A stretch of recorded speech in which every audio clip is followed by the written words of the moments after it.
Hello friends, good evening, सत श्री अकाल, नमस्कार, आदाब। कैसे हैं आप लोग? मुझे लगता है आप लोग बहुत अच्छे होंगे। पढ़ाई बहुत अच्छे से चल रही होगी। कल का टॉपिक आपको बहुत अच्छे से समझ में आया। आप लोगों ने जैसा रिस्पॉन्स किया, बहुत बहुत धन्यवाद।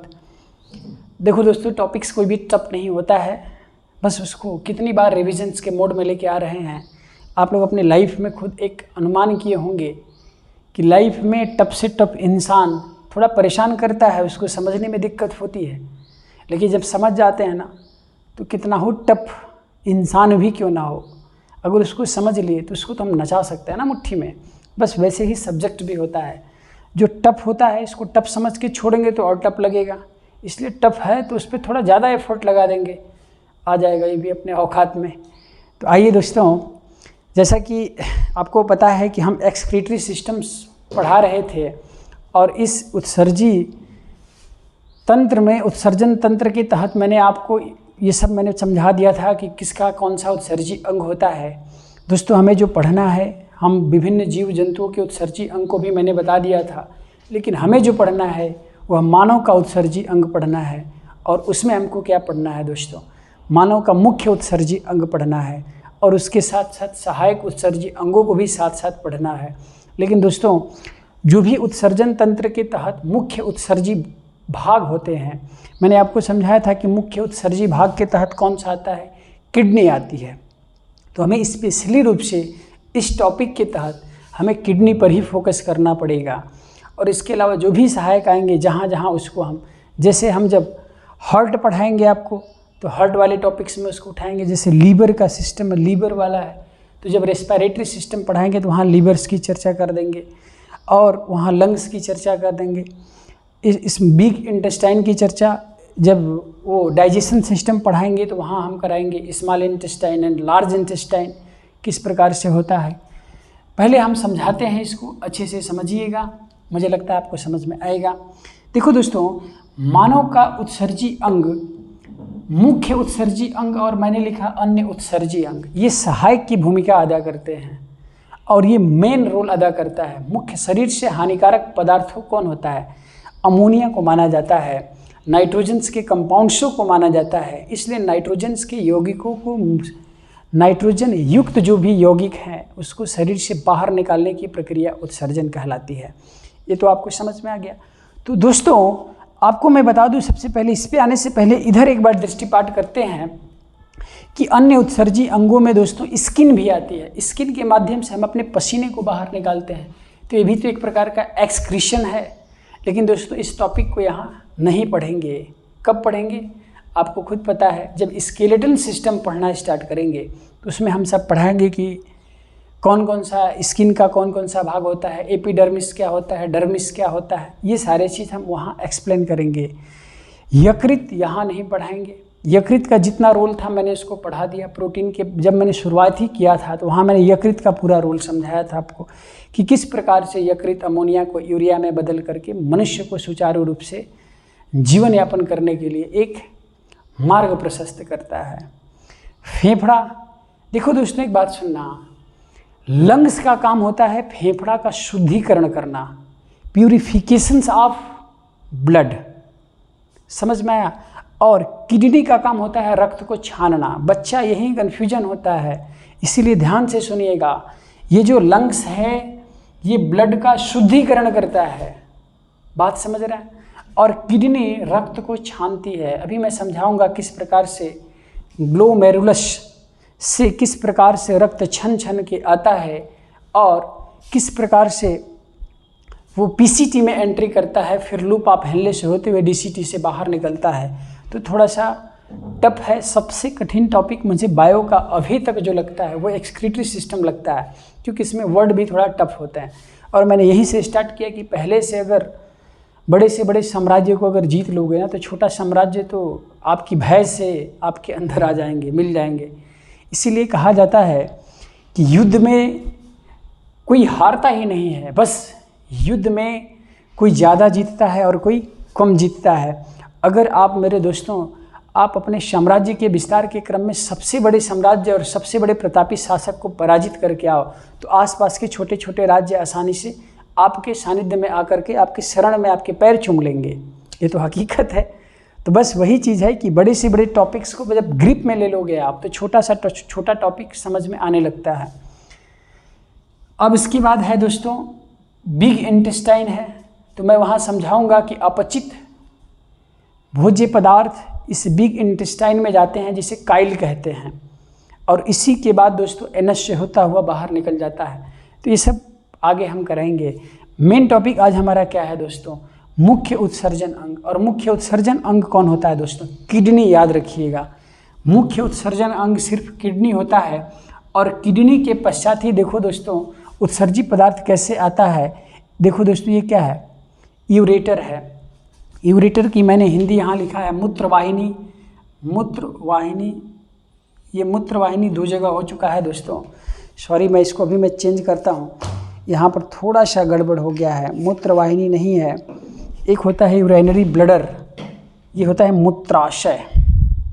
1 मिनट, थोड़ा सा फॉल्ट हो गया लिखने में। ये होता है मूत्राशय। मूत्राशय, अब समझिए देखो दोस्तों ध्यान से। देखो दोस्तों, किडनी मनुष्य का मुख्य उत्सर्जी अंग होता है, और ये सारे सहायक अंग के रूप में भूमिका अदा करते हैं। सहायक में लीवर आ गया, लंग्स आ गया, ये सब सहायक हैं। लेकिन दोस्तों किडनी के पश्चात निकलता है तो इन्हीं के तत्पश्चात से बाहर निकलता है, इसलिए किडनी के साथ साथ इसको पढ़ना बहुत ज़रूरी होता है।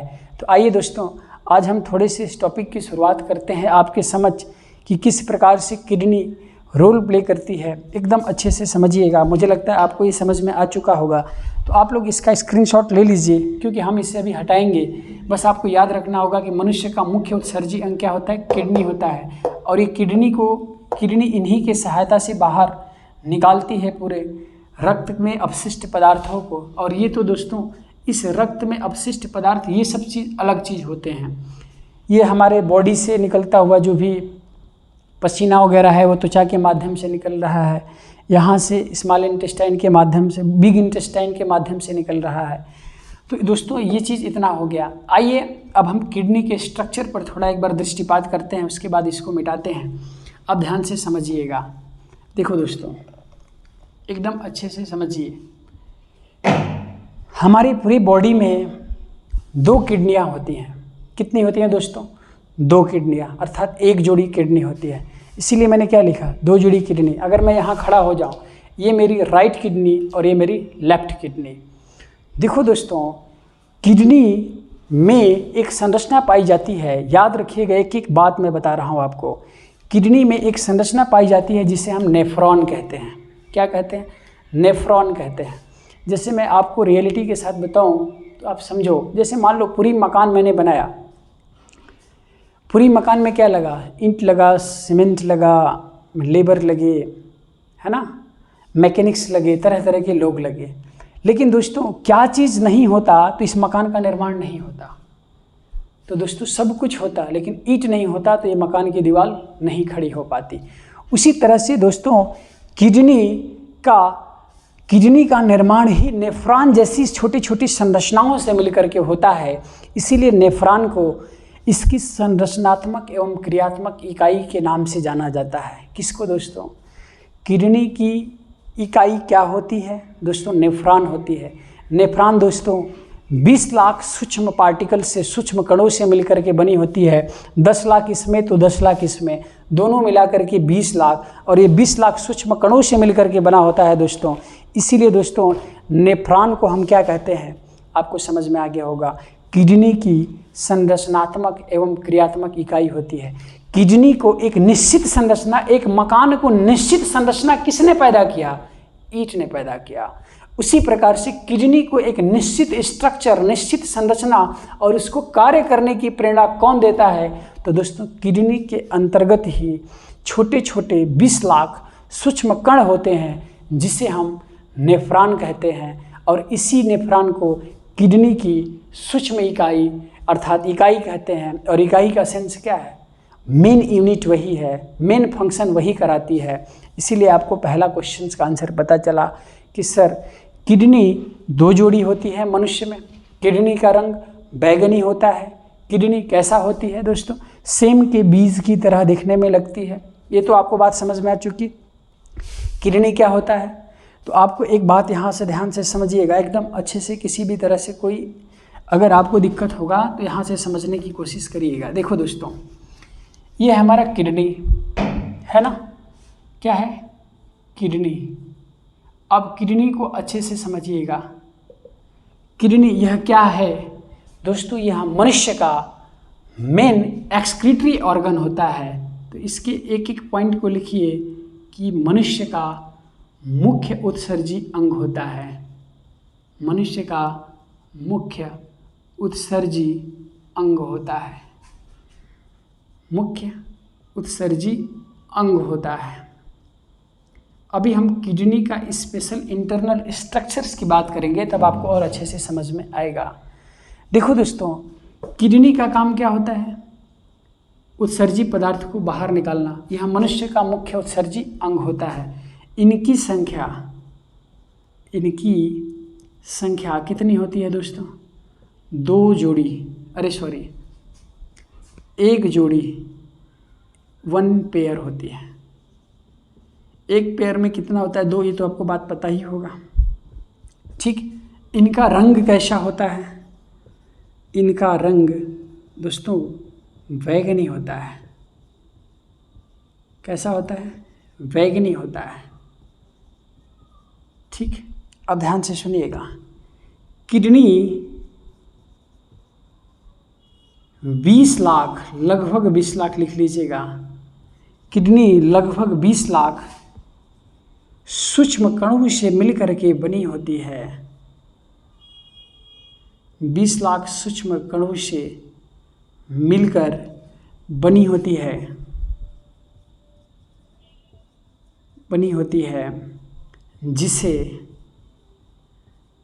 जैसे इसको किडनी न लिख करके आप क्या लिखो, एक मकान 20 लाख ईंट कणों से मिलकर के बना होता है।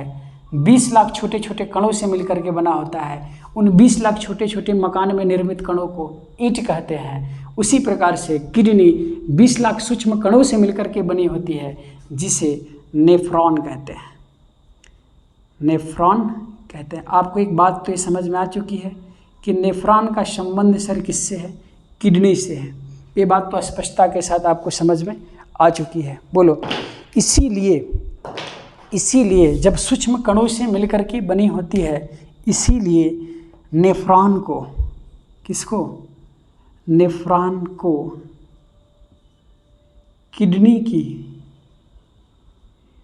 किडनी को संरचना किसने पैदा कराया, सूक्ष्म कण कौन था, ईंट। मकान को संरचना किसने दिया, ईंटों ने दिया।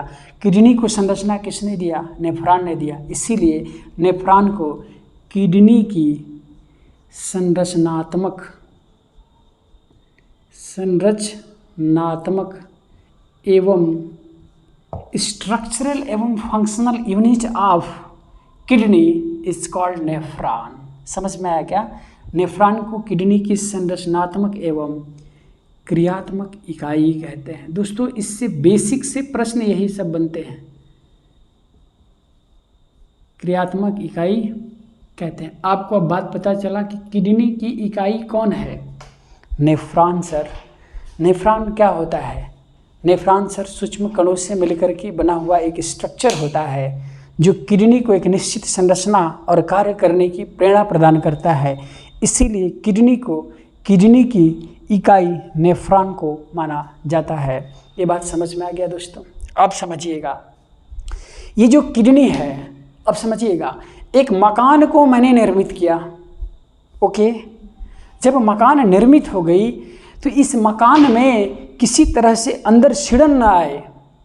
मकान को मैंने पूरा बनाया, पेंटिंग कराया, अंदर सिड़न ना आए, इसलिए बाहर से क्या करेंगे, प्लास्टर कर देंगे ताकि अंदर सिड़न ना आए। दोस्तों, उसी प्रकार से इस नेफ्रॉन को चारों तरफ से एक झिल्ली-नुमा संरचना से हम घेर देते हैं, किडनी को, जिसे हम पेरिटोनियम झिल्ली कहते हैं। समझ में आया क्या? देखो दोस्तों, ये सब बार हृदय के चारों तरफ घूमने वाले क्या कहते हैं, पेरिकार्डियम किसको कहते हैं, मेनिंजिस किसको कहते हैं, ये सब चीज़ प्रश्न आता ही आता है। तो सारे स्ट्रक्चर जहाँ जाएंगे वहाँ हम लोग झिल्ली को देखेंगे। ये बात आपको समझ में आ चुका? अब ध्यान से सुनिए, किडनी के चारों तरफ, किडनी के चारों तरफ झिल्ली नुमा संरचना को, झिल्ली नुमा संरचना को क्या कहते हैं दोस्तों? पेरिटोनियम झिल्ली कहते हैं। पेरिटोनियम झिल्ली कहते हैं। ये बात तो समझ में आ चुका। कोई दिक्कत आपको, आप लोग बताइए स्पष्टता के साथ। सर यहाँ तक तो बिल्कुल बात समझ में आ चुकी, ठीक है, बोलिए आपको कोई भी दिक्कत नहीं हुआ होगा। इतने पॉइंटों में आप जल्दी से इसको नोट करिए, मैं आपको थोड़ा देखूं कि क्या ये दृष्टिपात हो पा रहा है आपको। ओके, जिसे पेरिटोनियम झिल्ली कहते हैं, ये चीज़ आपको थोड़ा सा विजुअल नहीं हो पा रहा है। ओके, मैं ऊपर लिखता हूँ, जल्दी से आप लोग स्क्रीनशॉट लीजिए और आगे हम बात करते हैं इसी पर कि क्या चीज़ होता है और क्या चीज़ नहीं होता है। देखो दोस्तों, अब याद रखिएगा, अब आपको इतना बात पता चला कि सर किडनी में जो भी काम करता है वह नेफ्रॉन करता है। नेफ्रॉन ही इसको डिसाइडिंग फैक्टर होता है।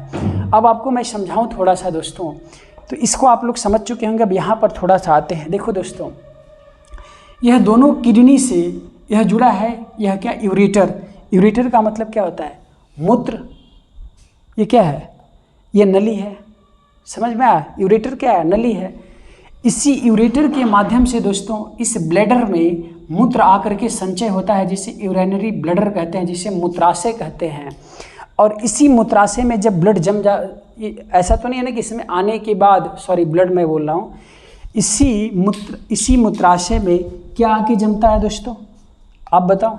मूत्र आकर के इसमें जब संचित होगा तो दोस्तों ध्यान से सुनिएगा, मूत्र कब बाहर निकालना है, ये चीज़ थोड़ा सा हायर लेवल की है, बट मैं थोड़ा सा समझाने की कोशिश करूँगा कि दोस्तों ध्यान से सुनो। ये यूरेटर है, ये इस नली के माध्यम से यूरिनरी ब्लैडर जुड़ी होती है और यहीं से क्या होता है, मूत्र निकलता रहता है। और मूत्र आकर के जब इस यूरिनरी ब्लैडर में अर्थात मूत्राशय में जब संचित हो जाता है तो दोस्तों यहीं पर एक स्ट्रेच न्यूरॉन पाया जाता है।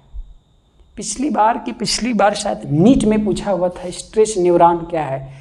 तो न्यूरॉन लोग क्या नर्वस सिस्टम से लगा लेते हैं, लेकिन दोस्तों मैं आपसे सच बताऊं कि यहीं पर इसी यूरिनरी ब्लैडर के अंतर्गत अर्थात इसी मूत्राशय के अंतर्गत एक न्यूरॉन होता है जिसे स्ट्रेच न्यूरॉन कहते हैं। और जब यहाँ पर मूत्र संचित हो जाता है तो यही मूत्र संचित क्या कराता है दोस्तों, यह ब्रेन को मैसेज देता है यह न्यूरॉन। और जब यह ब्रेन को मैसेज देता है किस चीज़ के लिए दोस्तों, प्रेशर्स को बनाने के लिए। इसलिए दोस्तों यह मनुष्य के अंतर्गत प्रेशर बनाने का काम कौन करवाता है, स्ट्रेच न्यूरॉन। यही ब्रेन को संदेश देता है। उसके बाद यूरेथ्रा के माध्यम से मूत्र बाहर निकल जाता है। तो दोस्तों यह किडनी का एक छोटा सा स्ट्रक्चर था, आपको बिल्कुल बहुत अच्छे से समझ में आया होगा। अब आते हैं दोस्तों, इसी में हम बात करते हैं नेफ्रॉन के थोड़ा सा बारे में। आपको ये बात समझ में आ चुकी कि दोस्तों किडनी चारों तरफ से किससे घिरी होती है, पेरिटोनियम झिल्ली से घिरी होती है। किडनी 20 लाख सूक्ष्म कणों से मिलकर के बनी होती है, जिसे नेफ्रॉन कहते हैं। नेफ्रॉन किडनी की संरचनात्मक एवं क्रियात्मक इकाई होती है। तो दोस्तों याद रखिएगा, यहीं से आपका टॉपिक स्टार्ट होगा और कल हम नेफ्रॉन को ही स्पेसिफाइड करके आपको समझाएंगे। ध्यान से देखो दोस्तों, नेफ्रॉन के 2 प्रमुख कार्य क्या क्या होते हैं, यहीं से समझना होगा कि नेफ्रॉन सर क्या होते हैं, नेफ्रॉन का प्रमुख फंक्शन क्या होता है। इसलिए समझो ध्यान से। देखो दोस्तों, ये क्या करता है, आपको मैंने बताया कि रक्त को फिल्टर कौन करता है, किडनी करती है। अभी तक तो यही आप लोगों ने सुना था ना कि रक्त को फिल्टर कौन करता है, किडनी करती है सर। जब किडनी रक्त को फिल्टर करती है, ध्यान से सुनिएगा, एकदम अच्छे से, किसी भी तरह से कोई दिक्कत नहीं होगा, नहीं तो ये टॉपिक्स थोड़ा सा टफ है, आपको दिक्कत हो जाएगी। किडनी रक्त को फिल्टर करती है, बात हम लोगों ने अभी तक सुना ही था। लेकिन दोस्तों अब सुन लो कि किडनी के अंतर्गत नेफ्रॉन होता है जो पूरा वही फंक्शंस कराता है और करता है। यही नेफ्रॉन क्या करता है दोस्तों, ultrafiltrations of blood, ultrafiltrations of blood कराता है। Filtrations of blood, ultrafiltrations of blood, इसका हिंदी क्या होगा? रक्त का परानिस्यंदन, शायद ऐसा ही कुछ होगा। ठीक है, तो आपको याद रखना होगा कि रक्त को फिल्टर्ड करने का काम कौन करता है? नेफ्रॉन करता है। और दूसरा काम करता है दोस्तों रीएब्जॉर्प्शंस ऑफ वाटर। अभी आपको मैं समझा रहा हूँ कि इसको रीएब्जॉर्प्शंस क्यों बोलते हैं। दोस्त पहला काम करता है रक्त का परानिस्यंदन और दूसरा काम करता है दोस्तों पुनर्अवशोषण जल का पुनर्अवशोषण, रीएब्जॉर्प्शंस ऑफ वाटर। तो इसका एक बार अवशोषण कब हुआ होगा दोस्तों? इसी बॉडी के अंतर्गत एक बड़ी आंत है, बिग इंटेस्टाइन है, वह एक बार जल को अवशोषित करती है वहाँ पर, इसीलिए इसको ये दोबारा करती है बॉडी के अंतर्गत, इसीलिए इसको रीएब्जॉर्प्शंस ऑफ वाटर के नाम से जाना जाता है। और नेफ्रॉन का पहला काम क्या होता है? अल्ट्रा फिल्ट्रेशंस ऑफ ब्लड, और दूसरा काम क्या होता है बताओ? रीएब्जॉर्प्शंस ऑफ वाटर। यहाँ तक अगर आपको समझने में दिक्कत हुआ हो तो आप ज़रूर से बताइए, किसी भी तरह से कोई दिक्कत हो तो मुझे नहीं लगता आपको दिक्कत होना चाहिए। तो किडनी के बारे में आपको समझ में आया दोस्तों कि किडनी का ओरिजिनल फंक्शंस क्या होता है, किडनी करती क्या है, किडनी के अंतर्गत मेन भूमिका कौन अदा करता है? तो दोस्तों वह नेफ्रॉन होता है। और नेफ्रॉन का क्या मेन फंक्शन होता है? तो अभी तक हम लोगों ने सिर्फ यही समझा था कि सर यह ब्लड को छानती है, ब्लड का परानिस्यंदन करती है, लेकिन आज आपको ये भी समझना होगा कि ये किडनी रीएब्जॉर्प्शंस ऑफ वाटर भी करती है। किस तरह से करती है कल समझेंगे, किस प्रकार से पीसीटी के माध्यम से करेगी, लूप ऑफ हेनले में करेगी, और किस प्रकार से डीसीटी में रीएब्जॉर्प्शंस ऑफ वाटर को रखी रहेगी, किस प्रकार से शराब पीने पर हमारा डीसीटी काम करना बंद कर देता है, और मनुष्य के अंतर्गत जब शराब पीने लगता है तो जब डीसीटी वर्क करना कर देगा तो मनुष्य के मूत्र मार्ग से वाटर की ज़्यादा मात्रा निकलती है, इसीलिए उस समय उसको डायबिटीज़ का शिकायत की संभावना 100% पड़ी रहती है। तो मुझे लगता है कि आपको दोस्तों ये बात समझ में आ चुकी होगी कि किडनी कैसे फंक्शन करता है। किडनी का मेन फंक्शंस कौन कराता है? नेफ्रॉन कराता है। और नेफ्रॉन कहाँ होता है दोस्तों? किडनी के अंदर। किडनी का निर्माण ही किससे हुआ? इसी 20 लाख छोटे छोटे नेफ्रॉन के कणों से हुआ। यह किडनी की संरचनात्मक एवं क्रियात्मक इकाई होती है। किडनी बैगनी रंग की होती है। किडनी को चारों तरफ से एक झिल्लीनुमा आवरण से घिरा होता है जिसे पेरिटोनियम झिल्ली के नाम से जाना जाता है। इतनी बात तो आपको समझ में आ चुकी दोस्तों। कल के लेक्चर में इसको कंप्लीट कराते हुए हम किडनी को समाप्त करेंगे और एक नए टॉपिक की शुरुआत करेंगे, और वो नया टॉपिक हमारा होगा दोस्तों डाइजेशन सिस्टम, पाचन तंत्र। और इससे आए हुए जितने भी प्रश्न होंगे आपको कल मिलेगा। कल हम टॉपिक की शुरुआत यहीं से करेंगे। तो मेरे दोस्तों, अगर आपको ये मेरी वीडियो सच में पसंद आई हो तो प्लीज़ मेरे चैनल को लाइक, शेयर एंड सब्सक्राइब अवश्य कीजिएगा, और आप लोग अवश्य इसे शेयर एंड सब्सक्राइब कराया भी कीजिएगा। ओके दोस्तों, धन्यवाद and good night, take care and happy in your life.